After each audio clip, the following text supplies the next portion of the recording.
காதல் என்ற பெயரில் பொது இடங்களில் அத்துமீறி அநாகரிகமாக நடந்து கொள்பவர்களை தடுக்க ஓசூரில் பூங்கா நிர்வாகம் புதுவிதமான பேனரை வைத்து எச்சரித்துள்ளது.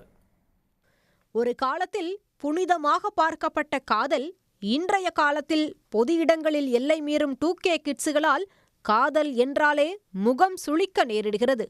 குறிப்பாக பூங்காக்களில் உடற்பயிற்சி, நடைப்பயிற்சிக்காக வரும் மூத்த குடிமக்கள் காதல் ஜோடிகளை கண்டாலே கடிந்து கொள்ளும் நிலைக்கு தள்ளப்பட்டுள்ளனர். இதனை தடுக்கும் வகையில்தான் ஓசூர் ராமநாயக்கன் ஏரி பகுதியில் அமைந்துள்ள பூங்காவில் எச்சரிக்கை பேனர் வைக்கப்பட்டுள்ளது.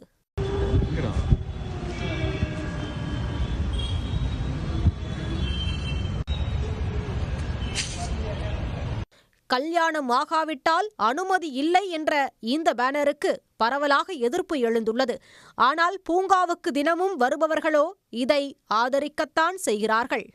டெய்லி லவ்வர்ஸ் ரொம்ப ப்ராப்ளமோ ஒரு பெஞ்சுக்கு அது ரெஸ்ட்டுக்காக அந்த ஷெல்டர் போட்டிருக்காரு. ஆனால் எந்த ஷெல்டர் பார்த்தா கூட லவ்வர்ஸ் தான் உட்கார்றாரு. அது ஜஸ்ட் இது ஸ்கூல் ஸ்டூடெண்ட்ஸு, ஹைஸ்கூல் ஸ்டூடெண்ட்ஸு, இது நம்ம ஹாஸ்பிட்டலில் நர்சஸ் ட்ரைனர்ஸு இந்த மாதிரி தான் அந்த உட்கார்றாரு. இந்த பேனருக்கு அவர் கேர் பண்ண மாட்டார். அது பார்த்து கூட பேனர் பக்கத்தில் கூட உட்கார்றாரு. நான் இப்படி தான் நான் லவ் பண்ணுறேன்னு சொல்லிட்டு அது கவர்மெண்ட் ஒரு ஆக்ஷன் வாங்கணும். நிறைய லேடிஸ் இந்த வாக்கர்ஸ் வேலை ஈவினிங் மார்னிங் தௌசண்ட்ஸ் தான் வருவார்.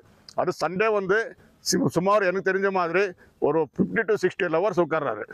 அதனால அது டோட்டல் கவர்மெண்ட் ஆக்ஷன் வாங்கணும். எதிர்ப்புகளால் பேனரை அகற்றிய பூங்கா நிர்வாகம் இளம் தலைமுறைகளும் எல்லை மீறும் செயல்களை தவிர்க்க வேண்டுமென வலியுறுத்தியுள்ளது. சன் நியூஸ் செய்திகளுக்காக செய்தியாளர் கார்முகில். உடனுக்குடன் செய்திகளை தெரிந்து கொள்ள சன் நியூஸ் பெல் ஐகானை கிளிக் பண்ணுங்க.